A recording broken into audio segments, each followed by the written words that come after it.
कि सिंध की तरक्की के लिए एक नया बल्दियाती निज़ाम लाना चाहिए। 2-3 करोड़ की आबादी का शहर रात को सोता है। सब्सक्राइब करें और बेल दबाएं ताकि कोई खबर रह न जाए।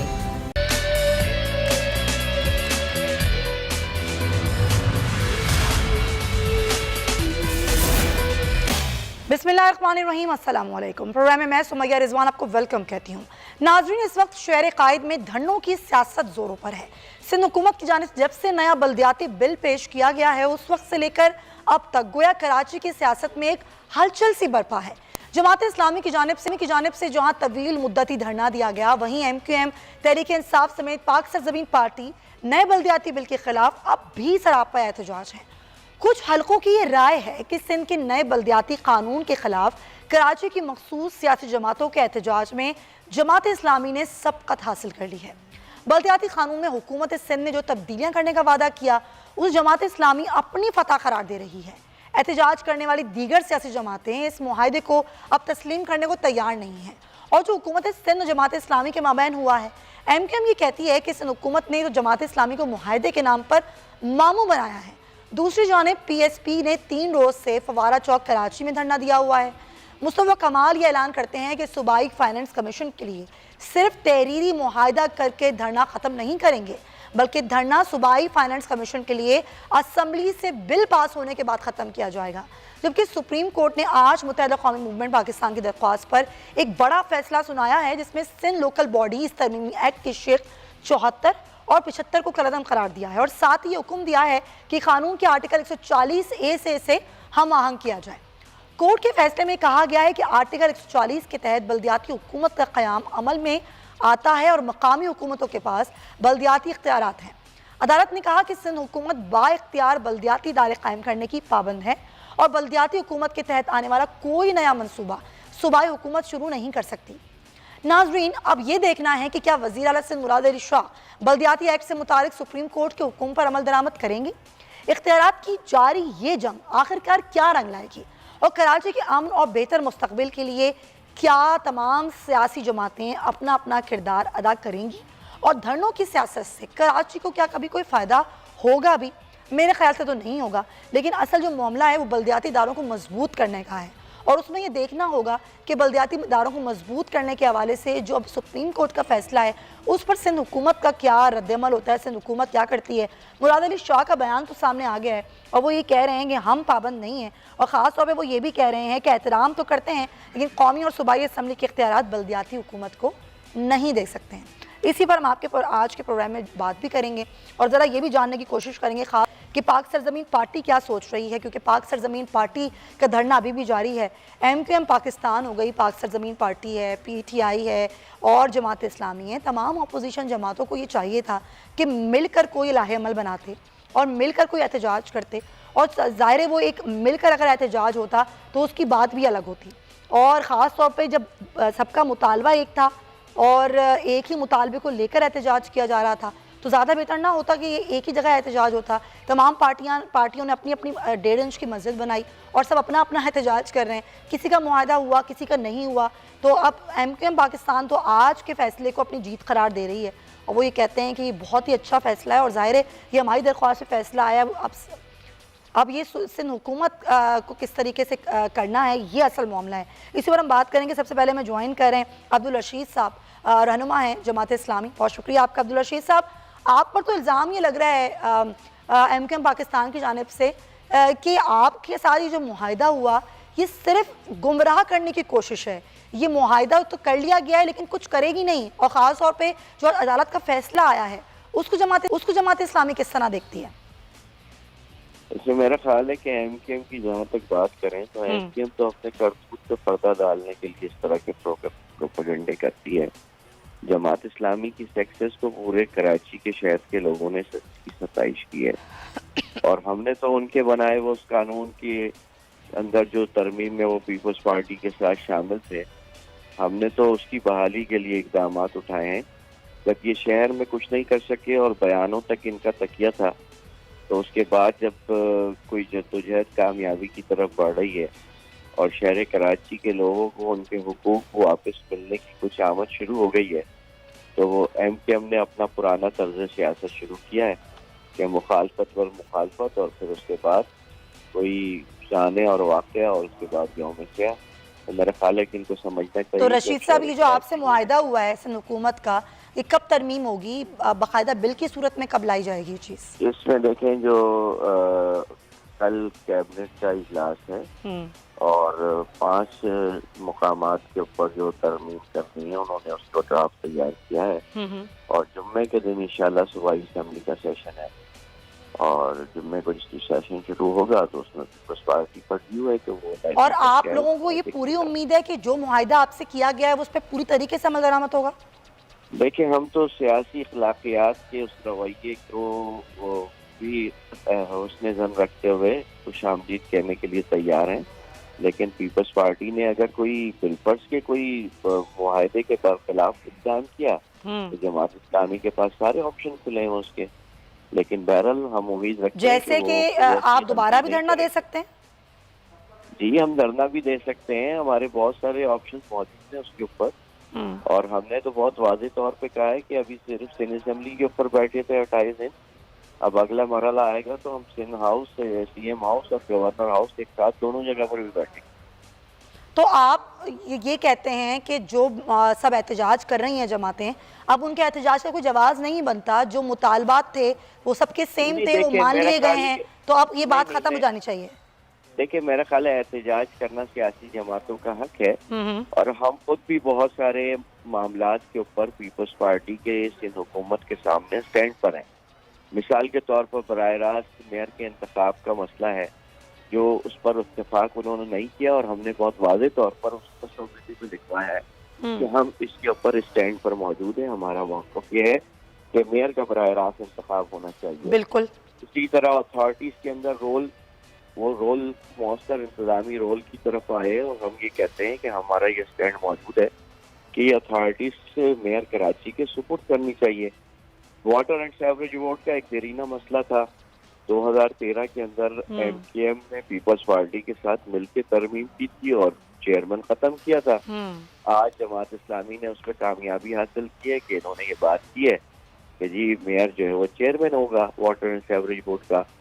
इसी तरह जो है वो पीएफसी अवार्ड जो है वो मौजूद था लेकिन उसका ऐलान नहीं हो रहा था। 2014 से ये चीजें पेंडिंग पड़ी हुई थी। ठीक है, तो ये तमाम तर ये पूरा मुआहिदा है। जैसे रशीद साहब, मैं चाहूँगी आप हमारे साथ रहिए क्योंकि ज़ाहिर पीएसपी का धरना भी जारी है और अब पीएसपी का ये मुतालबा है कि सिर्फ यहाँ मुआहिदा ना हो जैसे जमात इस्लामी से किया गया, बल्कि बिल की सूरत में ये मिटमेंट की जाए, उसके बाद बात की जाए। तो हमारे साथ मौजूद हैं आसिया इसाक साहिबा पाकिस्तान पीएसपी से और उनको हम वेलकम कहेंगे। बहुत शुक्रिया आसिया साहिबा। वही मुतालबात हैं आपके जो एमकेएम पाकिस्तान के थे, जो जमात इस्लामी के थे। जमात इस्लामी का मुआहिदा हो गया, आज सुप्रीम कोर्ट का एमकेएम पाकिस्तान की पटिशन पर फैसला भी आ गया। पीएसपी क्या समझती है कि अपने एहतजाज को भी आगे जारी रखा जाएगा या अगर ये जिस तरह कल काबीना का इजलास है, आगे जुम्मे को सिंध असम्बली का इजलास है और ये अगर हो गया और जैसा कि आप सबका मुतालबा एक ही है तो फिर आप लोग धरना ख़त्म कर देंगे अपना?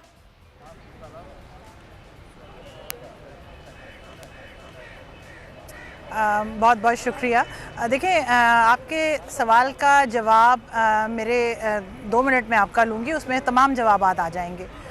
2017 में अगर आपको याद हो तो पाक सरजमीन पार्टी ने 19 दिन प्रेस क्लब पे एहतजाज किया था। वो एहतजाज क्या था? वो ये एहतजाज वो 16 नुकात थे कि जिसके ज़रिए 2001 का जो बल्दियाती कानून था उसको लागू करवाना था। और हम तो पहले दिन से ये वाली बात कह रहे हैं कि पाक सरजमीन पार्टी 2013 के बल्दियाती कानून को मानती नहीं। उस वक्त तो 2021 का कानून आया ही नहीं था, तो हम तो 2017 से इसके ऊपर एहतजाज कर रहे हैं। फिर आपको याद होगा कि शारा फैसल में माओ बहनों के साथ पाक सरजमीन पार्टी की पूरी क़यादत निकली थी। हम पर शेलिंग हुई, हम औरतों के ऊपर डंडे बरसाए गए, मैं ज़ख्मी हो गई लेकिन हम वहाँ पर खड़े रहे, हमने ये सब कुछ झेला। हमारी पूरी की पूरी क़यादत गिरफ्तार हो गई, अपनी जगह से नहीं हिली। हम लोग को प्रोटेक्ट करती रही लेकिन अपनी जगह से नहीं हिली। हम 2017 से इसके ऊपर बात करते चले आ रहे हैं और एहतजाज कर रहे हैं और उस पर हमने मार भी खाई। आप ये देखिए कि उस वक्त जो हमारा मजाक उड़ा रहे थे, जो 2017 में हमारा मजाक उड़ा रहे थे कि इन्हें पुलिस ने मारा, इनकी औरतों पे लाठी चार्ज किया, 19 दिन ये बैठे रहे, आज वो तमाम सियासी जमातें हमारी ही कही हुई पॉइंट्स को अपना क्रेडिट ले रही हैं। ये इतनी बड़ी कामयाबी है सिर्फ पाक सरजमीन पार्टी की नहीं, ये कराची की और कराची से लेकर कश्मीर तक के जो लोग हैं, ये उनकी इतनी बड़ी कामयाबी है कि आज पीएसपी की उठाए हुए जो मुतालबात थे, आज वो तमाम पाकिस्तान या सिंध की जो सियासी जमातें हैं, आज वो उनकी ज़रूरत बन गया है। एक बात। दूसरी बात ये कि आपने अभी जमात इस्लामी के जो है वो उसका कहा कि भाई उनके साथ मुआहदा हो गया है, तो मेरी प्यारी बहन, मेरी दोस्त, हमारे पास ताहाल जो है ना वो मुआहदा आया है और ना हमारे पास अभी उसके बारे में कोई इत्तला है। हाँ, मीडिया से ज़रूर हमें ये पता है कि इस मामले में हुआ है। तो जहाँ तक पीपल्स, और फिर आपको ये पता है कि 23 जनवरी से पाक सरजमीन पार्टी और पाकिस्तान पीपल्स पार्टी की जो सिंध हुकूमत है उसके साथ मुज़ाकरात हो रहे हैं। अब तक हमारे साथ पाकिस्तान पीपल्स पार्टी की जो सिंध गवर्नमेंट है उसके साथ हमारे 3 दौर हो चुके हैं। ठीक है, 3 अदवार हो चुके हैं। मैं आती हूँ दोबारा आपकी जानिब, मैं दोबारा आती हूँ आसिया साहिबा, मैं दोबारा आपकी जानिब आती हूँ और आपसे इस बात पे पूछती हूँ, मुज़ाकरात का कोई नतीजा निकल रहा है या निकलेगा? क्योंकि अब ये धरनों की सियासत, फिर मुआहदे और उससे आगे की कहानी होगा क्या, इस पर हम बात करते हैं। MKM पाकिस्तान से रऊफ सिद्दीकी साहब हमें ज्वाइन कर रहे हैं ऑन कॉल। बहुत शुक्रिया रऊफ साहब। आज जो अदालत का फैसला आया है, जाहिर है ये तो आप लोगों की बड़ी कामयाबी है, लेकिन असल सवाल ये है कि क्या आपको लग रहा है कि सिंध हुकूमत अदालत के इस फैसले पर अमल दरामद करेगी? देखिए, ये तो अदालत का काम है कि वो अपने फैसले पे अमल दरामद कराए। और असल में मुझे तो पहली बात यह है कि इतना अरसा लगता है ऐसे मुकदमात जो कि अवामी नौइयत के हों, आवाम के मसाइल से ताल्लुक रखते हों, उसको तो बहुत हंगामी बुनियादों पर सुनना चाहिए, क्योंकि ये किसी मुकदमा नहीं है। लेकिन बहरहाल जो भी फैसला है तो एक बड़ी कामयाबी है इस सेंस में कि आवाम की बात सुनी जा रही है। मतलब हाई कोर्ट से भी रिव्यू किया है तो जो, और अफसोस की तो बात यह है कि हुकूमत को खुद चाहिए था ये सारी चीजें करने के लिए, बजाय इसके कि सियासी जमातें अदालतों में जाए, धरने दें, एहतजाज करें। हुकूमत के लिए, और फिर ऐसी हुकूमत जो जिसकी पूरे सूबे में हुकूमत हो, उसे तो किसी चीज से खौफजदा होने के बजाय कि सिंध में 23 या 24 जिले हैं, जिसमें 18-19 जिले तो इनके अपने मेयर और डिप्टी मेयर और तमाम लोकल बॉडी सिस्टम आएगा। तो अब कुल्ली इख्तियार तो सिर्फ अल्लाह की जात है। अगर कुल्ली इख्तियार में दौड़ेंगे तो फिर उसमें ठोकरें खाएंगे, उसमें फिर ये तमाम चीजें होंगी। ये कितनी बड़ी सितम ज़रीफ़ी है कि कानून साजी हो रही है, उसमें पहले ही अफवाह तफहीम कर लिया जाए, लेकिन उसके अंदर इतने लकूना रख दिए जाते हैं, इतनी चीजें रख दी जाती है बढ़ा चढ़ा कर के अगर कोई एहतजाज हो तो उसमें फिर बातचीत की जाए, फिर एक ढोंग हो, फिर एक सियासी माइलेज हो, और उसके बाद फिर वो 1-2 लोगों की जाने चली जाए। मतलब एक जान की कोई। अच्छा रऊफ साहब देखें, एहतजाज तो आप लोग भी कर रहे हैं, एहतजाज जमात इस्लामी ने भी किया, एहतजाज पाक सरजमीन पार्टी भी कर रही है, तमाम जमातों का एक ही मुतालबा है, लेकिन क्यों MKM पाकिस्तान पर सिंध हुकूमत लसानियत का इल्जाम लगाती है? तो ये तो समझने की बात है ना, लसानियत की। क्या MKM कौमी असम्बली का इलेक्शन लड़ती है तो ये लसानी बुनियाद के ऊपर है?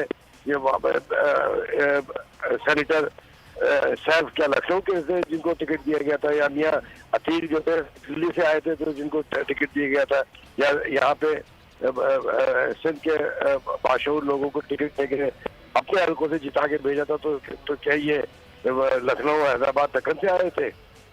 अब मुझे बताइए, लसानियत का इल्जाम लगाने वाले फिर लखनऊ मुस्लिम लीग नून के ऊपर के अपने हल्कों से रायवंड से कभी ऐसा हुआ मुस्लिम लीग ने किसी पख्तून को टिकट दिया हो, किसी सिंधी को टिकट दिया हो, किसी महाजिर को टिकट दिया हो, या पीस पार्टी कभी लाड़काना से किसी महाजिर को टिकट, पठान को, पंजाबी को दे दे? अब ये है कि ये एक मुतवस्सित तबके की जमात है और मिडिल क्लास की जमात है, और ये बड़ा अलमिया है कि इस मिडिल क्लास जद्दोजहद को बलडोज करने के तमाम तरीके और हरबे इस्तेमाल किए जाते हैं।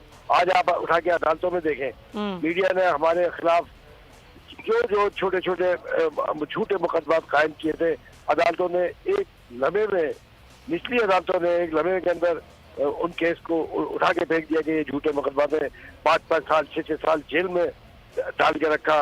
पूरी एमक्यू की क़यादत को अदालतों के कटघरों में खड़ा करके अपनी तारीफ में समझ रहे हैं कि हम, लेकिन उनको ये नहीं मालूम था कि आवाम के अंदर आवाम इन बातों को समझते हैं।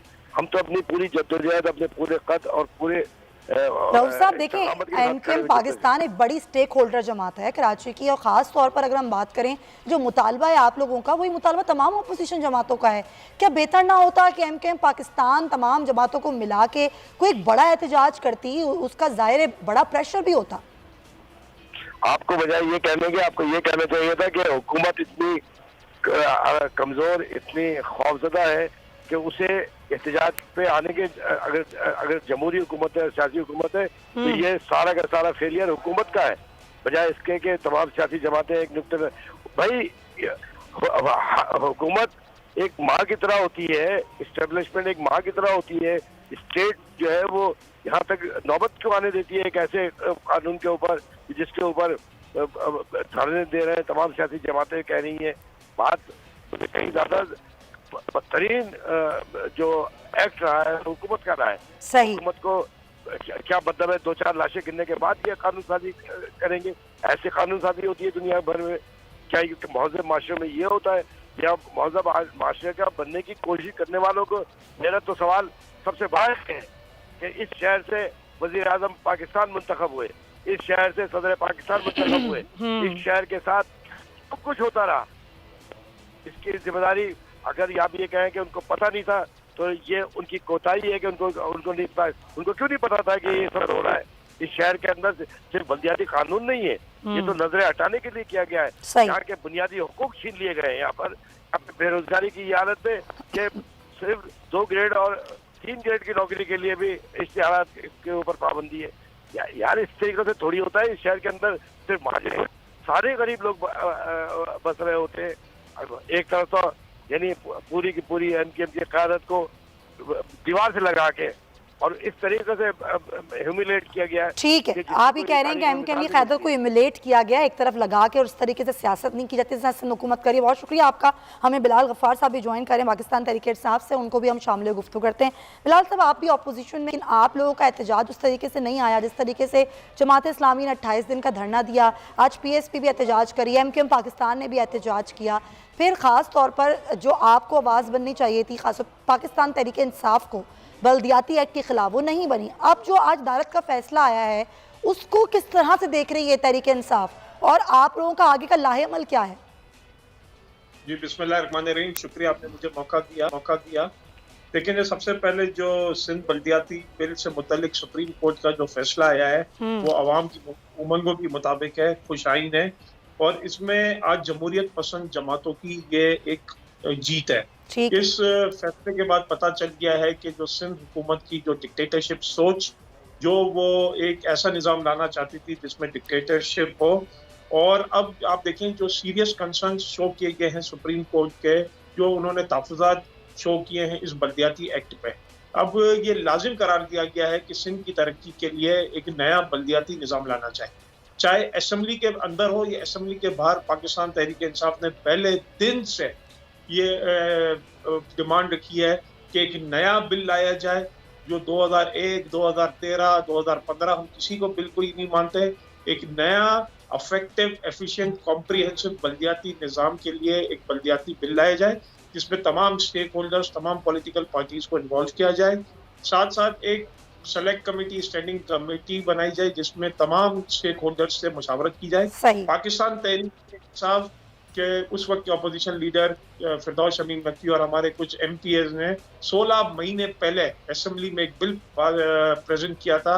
वो क्यों, मैं सवाल पूछता हूँ कि पीपल्स पार्टी वालों ने वो फ्लोर पे नहीं आने दिया। वो एक कॉम्प्रिहेंसिव बिल हमने दिया था। फिर उसके बाद हमने स्टेक होल्डर्स कॉन्फ्रेंस की जिसमें सिर्फ हम नहीं थे, जिसमें तमाम पॉलिटिकल पार्टीज थी, बिजनेसमैन के रिप्रेजेंटेटिव थे, आपके ट्रेड एसोसिएशंस थे, इंडस्ट्रीज के थे। उन्होंने इस बिल को रिजेक्ट किया। और हमारी क्या डिमांड है? हमारी डिमांड है कि ये जो मौजूदा बल्दियाती बिल है ये आपके आइन के खिलाफ है। True implementation of article 140A चाहते हैं, और 140A और वही फैसला अदालत ने भी दिया है। बिलाल गफ्फार साहब, वक्त की कमी है क्योंकि अब आगे ही देखना है कि इस मसले को किस तरीके से आगे इम्प्लीमेंट करती है। आसिया साहिबा से ज़रा बात करें।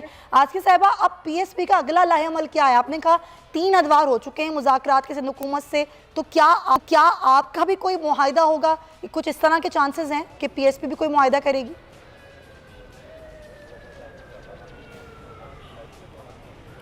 देखें, PSP एक बिल्कुल मुख्तलिफ मैटर के ऊपर खड़ी हुई है और हम एक बात को समझना बहुत ज़रूरी है।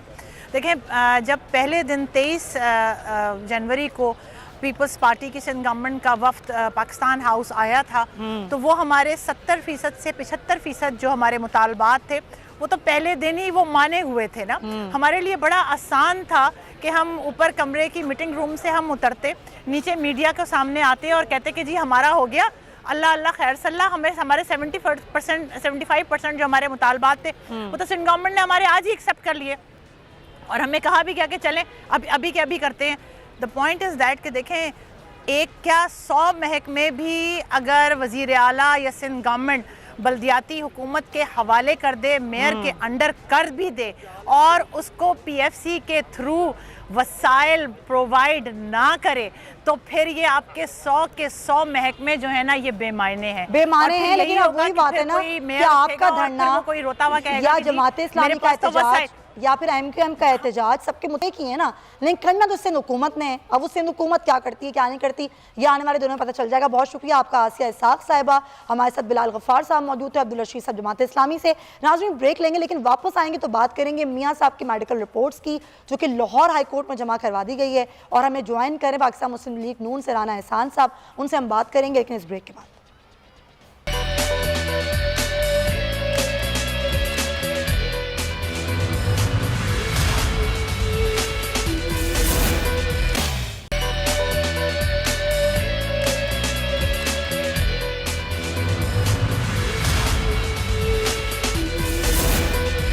वेलकम बैक नाजरीन। मियाँ नवाज शरीफ की तिब्बी रिपोर्ट जो कि आज लाहौर हाई कोर्ट में जमा कराई गई है वो मेरे सामने है, 3 सफ़ात पर मुश्तमिल। इसमें डॉक्टर्स ये बता रहे हैं कि वो एक कॉम्प्लेक्स कॉर्नरी आर्टरी डिजीज़ में मुब्तला हैं जिसका इलाज अभी होना बाकी है।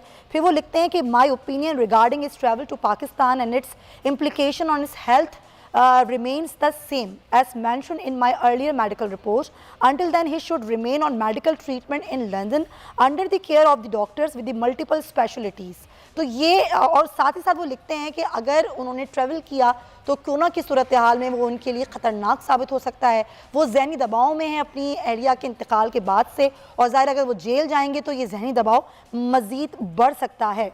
और ये अपनी आखिर का जो पैराग्राफ है उसमें डॉक्टर लिखते हैं, और फयाज शॉल नाम है इनका डॉक्टर का। इसी पर हम बात एहसान साहब से। राना साहब, जब से ये रिपोर्ट मैं पढ़ रही थी तो ज़ाहिर हम ये जानते हैं कि मियाँ साहब बीमार हैं और वो इलाज की गर्ज से ही गए थे लंदन, और उसके बाद ज़ाहिर वहाँ पर इलाज तो खैर उनका भी शुरू नहीं हुआ। लेकिन मेडिकल रिपोर्ट आई है उससे पहले ये खुद मुस्लिम लीग नून के लोग बातें कर रहे थे कि मियाँ साहब आने वाले हैं, मियाँ साहब वतन वापस आ रहे हैं। फिर बड़ी बातें हुई और ये किसी और ने नहीं कहा, ये तो मुस्लिम लीग नून के बड़े लोगों ने कहा, बड़े सीनियर रहनुमाओं ने कहा।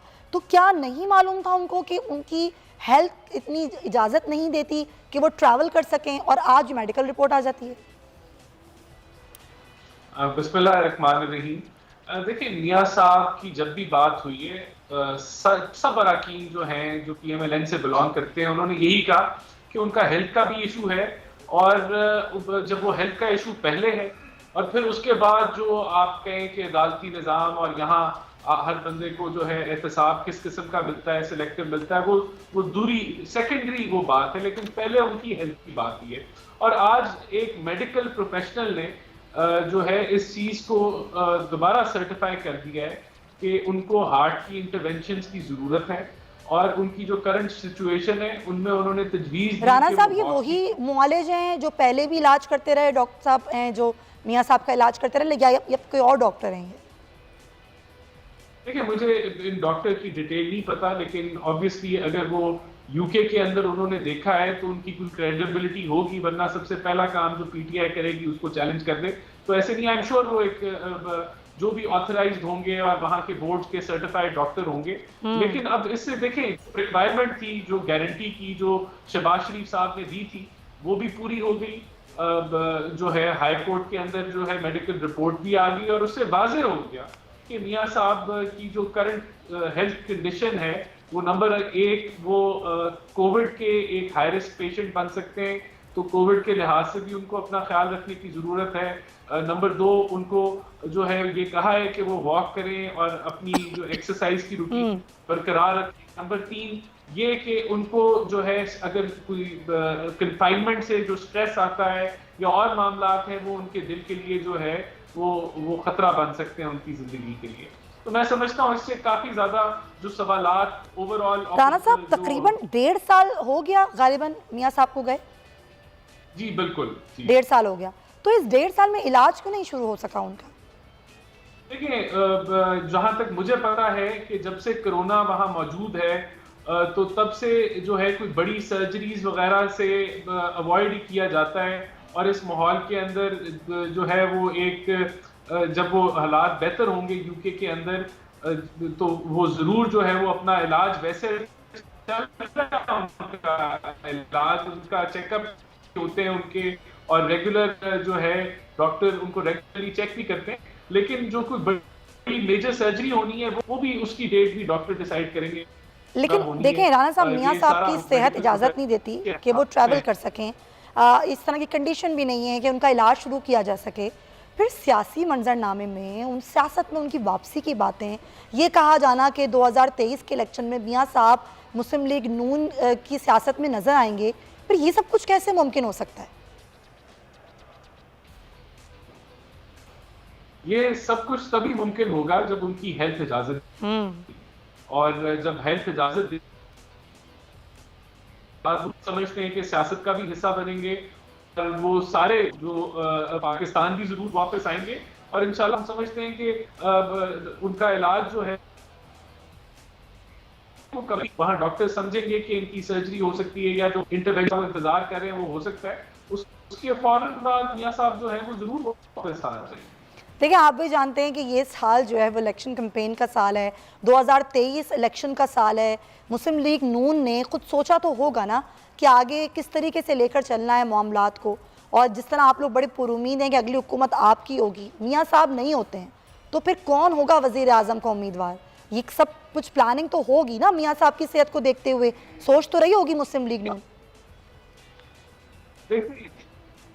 देखिए, हमारी जो पार्टी है वो वन मैन शो ही है। हमारी पार्टी में काफी एक लंबी फहरिस्त है। शहबाज शरीफ साहब जो हैं वो सदर, हमारे पास सॉरी मैं सुन नहीं पाया, आपने क्या कहा? वन मैन शो है?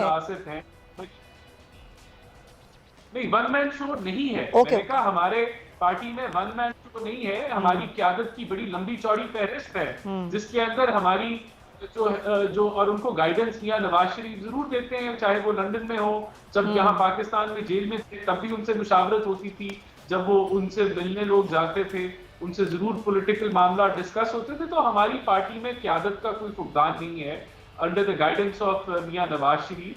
तो हमें कोई इस चीज के अंदर जो है वो प्रॉब्लम नहीं आएगा कि अगला जो है वो इलेक्शन कैंपेन कैसे लड़ी जाएगी, पार्टी के मामला आगे कैसे लेके जाएंगे, और बड़े अच्छे जा रहे हैं। मैं समझता हूँ कि पार्टी हमारी अल्हम्दुलिल्लाह हमने अपनी इस बदतरीन अकाउंटेबिलिटी जो कि एक फाशिस्ट हुकूमत की एक तो मजबूत उम्मीदवार जो होंगे वो मियां शहबाज शरीफ होंगे मियां नवाज शरीफ के एब्सेंस में। देखिए, मैं समझता हूँ कि जो सदर होते हैं पार्टी के और जो ऑपोजिशन लीडर होते हैं जनरली वही होते हैं, लेकिन इसका हतमी फैसला जो है तो मियां नवाज शरीफ अपनी पार्टी लीडरशिप के साथ मिलकर करेंगे।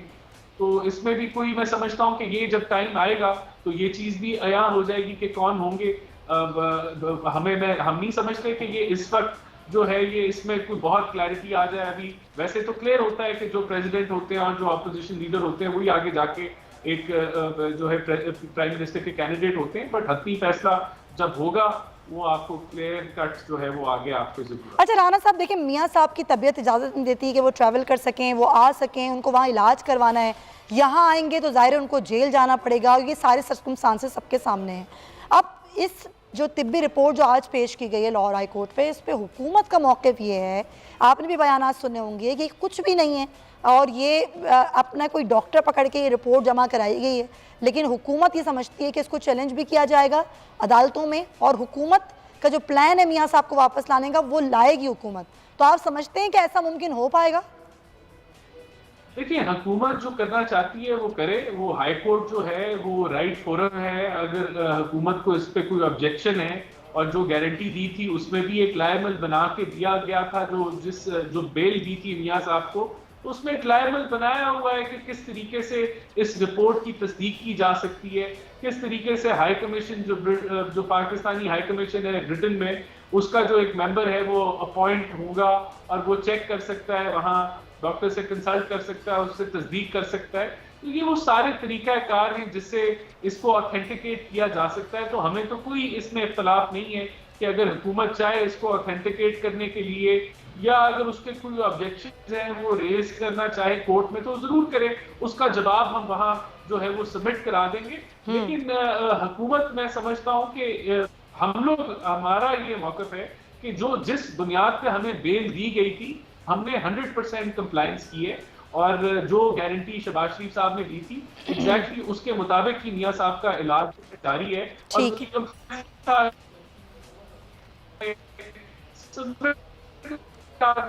कोर्ट में।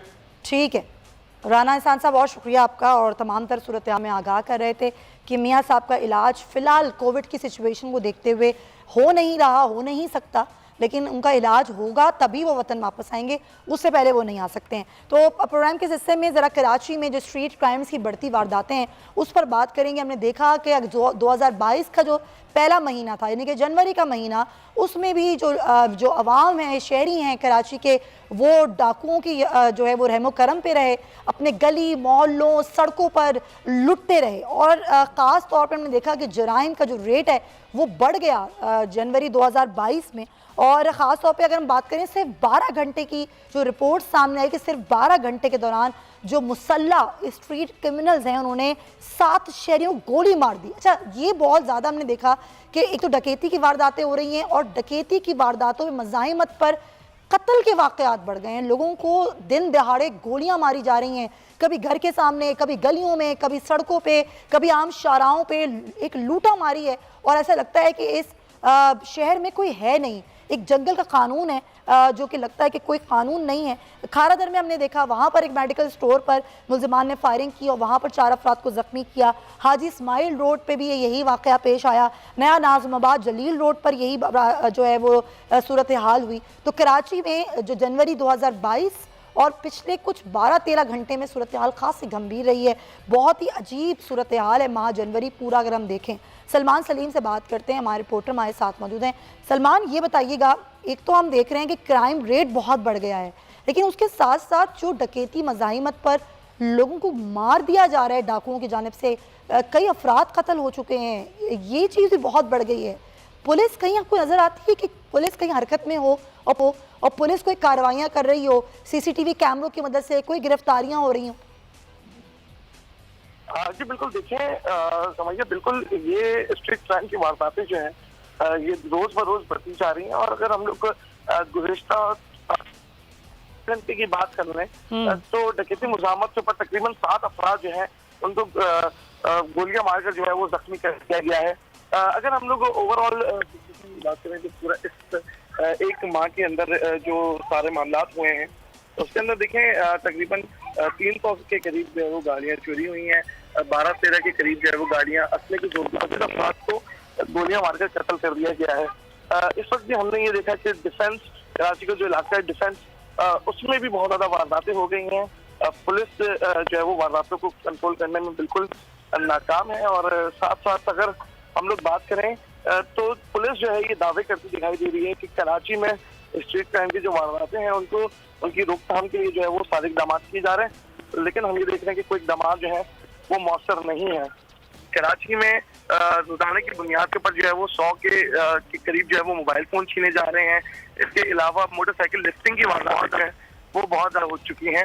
ये पुलिस जो है वो कोई हिकमत अमली तैयार करने के लिए जो है वो तैयार नहीं है। जिसमें जी कराची से जब हम इस हवाले से रब्ता करते हैं या उनका मौक़िफ़ लेने की बात करते हैं तो उनका जो है वो यही मौक़िफ़ सामने आता है कि कराची में अमन व अमान की सूरत हाल जो है वो बरकरार है। हम ये देखते हैं कि जिला सेंट्रल हो, जिला साउथ हो, जिला ईस्ट हो, इन तमाम जिलों के अंदर जो है सलमान, आप ये कह रहे हैं कि कोई इलाका महफूज नहीं है कराची का। पहले तो ये मखसूस इलाके होते थे कि जहाँ ज़्यादा वारदातें होती थी, जहाँ ज़्यादा शहरी अपने आप को गैर महफूज समझते थे। अब आप ये कह रहे हैं कि कराची का कोई इलाका ऐसा नहीं है जहाँ पर शहरी महफूज समझें। देखिए, बिल्कुल जिला बस्ती की हम लोग बात करें तो वहाँ पे मोटरसाइकिल लिफ्टिंग की वारदातें जो है वो उसमें होशोबा इजाफा देखा जा रहा है। जिला ईस्ट के अंदर बात करें तो इनकी वारदातें जो है वो बढ़ती जा रही हैं। जिला साउथ के अंदर बात करें तो 2 मोटरसाइकिल सवार जो है वो मुल्जिमान उनको पुलिस पकड़ने में नाकाम दिखाई दे रही है। वो घरों की दहलीज के ऊपर आए हुए लोगों को जो है वो लूट लेते हैं और बआसानी फरार होने में कामयाबी हो जाते हैं। इस हवाले से जब हमारी की बात हुई मोटरसाइकिल लिफ्टिंग के हवाले से तो उनका ये कहना है कि इससे कबल भी जो है वो वारदातें रिपोर्ट हुई हैं और मुल्जिमान को गिरफ्तार भी किया है। ताहम मजीद जो है वो मुल्जिमान भी आज़ाद घूम रहे हैं जिनको पकड़ना जो है वो बाकी है। इलाकों की अगर हम लोग बात कर लें तो जिला वसी जो है वो शहर का सबसे बड़ा इलाका है और वहाँ पे वारदातें करने के लिए ज्यादातर जो मुल्जिमान टाउन, बल्दिया टाउन और एरिया, इन जगहों से जो है वो आते हैं और बासानी वारदात करके जो है वो फरार हो जाते हैं। जिला बस्ती एक कराची का जो है वो सबसे बड़ा जिला है। इसको कंट्रोल करने में जो है वो SSP सेंट्रल काफी इकदाम कर रहे हैं और सबसे हैरानी की बात यह है कि SSP सेंट्रल हो, SSP ईस्ट हो या SSP साउथ हो, ये जो है पुलिस पार्टियां तश्कील जो है वो दी नहीं है, लेकिन पुलिस पार्टियां जो है वो काम नहीं कर रही हैं। थानों की मॉनिटरिंग जो है वो बहुत ज्यादा जरूरी है। SSP सेंट्रल की जानिब से जो है कुछ थानों के ऊपर मॉनिटरिंग का अमल जो है वो शुरू किया गया है और कुछ पुलिस वाले भी जो है वो इसके अंदर मुलविस पाए गए हैं, उनके खिलाफ भी जो है वो कार्रवाई की जा रही है। जी हाँ, जिस तरीके से हमने जो एक शहरी था जो जिसकी अभी शादी हुई थी उसको घर के बाहर जिस तरह डकैती मुज़ाहिमे पर कत्ल किया गया, उसके पीछे हमने देखा कि पुलिस कांस्टेबल था जिसने ये वारदात की थी। बहुत शुक्रिया आपका सलमान सलीम, हमें तो सूरत हाल से आगाह कर रहे थे। हम बात कर रहे हैं कराची में बढ़ते क्राइम की और साल 2022 का पहला महीना जिसमें सबसे ज़्यादा क्राइम रेट देखा गया और डकैती मज़ाहिमत पर लोगों कत्ल के वाक़यात भी हमें ज़्यादा देखे। इसी पर हम बात करेंगे। SSP सेंट्रल मुर्तज़ा तबस्सुम साहब हमें ज्वाइन करें। बहुत शुक्रिया आपका SSP साहब। ये जो वाक़यात बढ़ गए, सेंट्रल हो, साउथ हो, वेस्ट हो, हर तरफ बहुत ज़्यादा ये वाक़यात बढ़ रहे हैं, इसकी वजह क्या है और पुलिस क्या कार्रवाइयाँ कर रही है इन मुल्ज़िमान के खिलाफ? देखिए जी, ये जो जनवरी के महीने में हमने क्राइम का स्ट्रीट क्राइम का बढ़ता हुआ ट्रेंड देखा है, इसकी बेशतर रीजन हैं और ख़ासतौर पर एक रीज़न ये है कि जो अफगानिस्तान जो अफगानी का थोड़ा बहुत इन्फ्लो है, फिर KPK और पंजाब में सीवियर वेदर होने की वजह से जो है वो क्रिमिनल सिम करते हैं और कराची जो है वो सबसे ज़्यादा उनको सूट करता है मेट्रोपॉलिटन सिटी होने की वजह से। ये सिर्फ इस जनवरी में नहीं है, ये हर साल जनवरी में आप अगर रिलेटिवली क्राइम ट्रेंड देखें तो दिसंबर लेकर और फेब के 15 फेब तक क्राइम ट्रेंड में जो है ना इजाफा देखा जाता है। इसके अलावा स्ट्रीट क्राइम की और भी बहुत सर, आप ये कह रहे हैं कि ये कोई महीने होते हैं जिसमें क्राइम रेट बढ़ जाता है, लेकिन हमने तो कई महीनों से ये देखा है क्राइम रेट बढ़ चुका है। जी बिल्कुल ऐसा ही है। जैसे ईद, अगर आप ईदें देखें तो ईद से पहले क्राइम रेट ऊपर जाता है, फिर जैसे ईद होती है तो क्राइम रेट नीचे चला जाता है क्योंकि लोग जो है वो गाँव को कराची छोड़ के चले जाते हैं ईदों पे। तो ये बड़े मल्टीपल फैक्टर्स हैं। सर, अगर ये फैक्टर्स मालूमात हैं पुलिस को तो इससे पहले इकदाम क्यों नहीं किए जाते क्राइम को रोकने में? किए जाते हैं, देखिए जी, इकदाम किए जाते हैं, कर भी रहे हैं। ऐसी बात नहीं है कि शहर को ऐसे छोड़ा हुआ है। 2-3 करोड़ की आबादी का शहर रात को सोता है। स्ट्रीट क्राइम में इजाफा जरूर है, उसके ऊपर हमें कंसर्न भी बहुत ज्यादा है। सर, सिर्फ स्ट्रीट क्राइम नहीं, लोगों को जो कत्ल किया जा रहा है वो वाकयात बहुत बढ़ गए हैं। अब यहाँ पर गोली मार दी जाती है सीधा। देखें इस बार ये ट्रेंड देखने में आया है कि जो स्ट्रीट क्राइम में इजाफा तो इस सीजन में होता ही है, बट हमने देखा है कि जो एलिमेंट ऑफ वायलेंस है ना वो इस दफा देखने को आया है और उसके ऊपर हम भी एग्रेसिव पॉलिसी अपना कर इनको जो है ना वो हमने इंटेलिजेंस बेस के ऊपर इनके ऊपर रेड कर रहे हैं। अगर आप देखें मेरे डिस्ट्रिक्ट के अंदर पिछले कुछ 7 या 8 एनकाउंटर हुए हैं। तो ऐसा नहीं है कि पुलिस बिल्कुल इकदाम नहीं कर पर सोई हुई है, ऐसा नहीं है। ये जो वायलेंस एलिमेंट है, ये ड्रग एडिक्ट्स हैं, इनको सर्दियों में सीवियर डिमांड होती है, जो हमारी एक एप्रीहेंशन है। सर सीसीटीवी की फुटेजेस आजकल हमारे पास होती हैं, उसमें चेहरे भी वाजे होते हैं। गिरफ्तारियां कितनी अमल में लाई गई हैं अब तक, अगर हम सिर्फ आपकी सेंट्रल की बात करें? देखिए, मैं पूरे कराची की फिगर तो मेरे पास नहीं है, बहुत सारे सिर्फ सेंट्रल की है।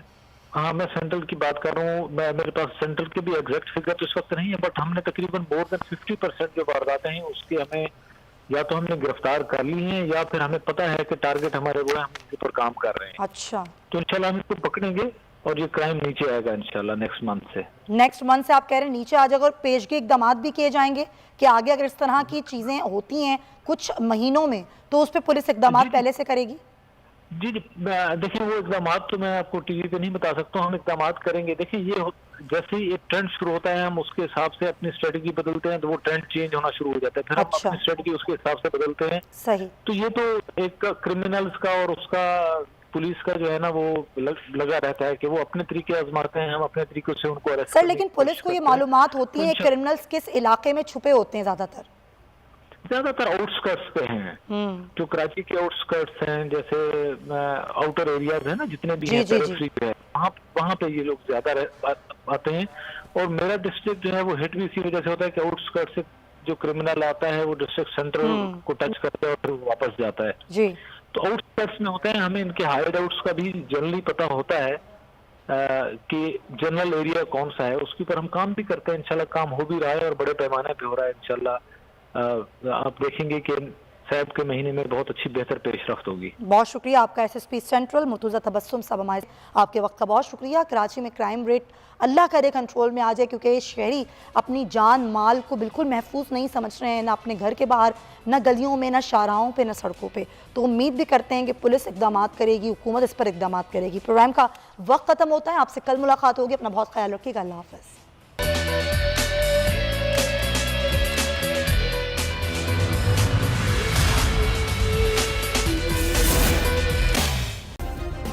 सब्सक्राइब करें और बेल दबाएं ताकि कोई खबर रह न जाए।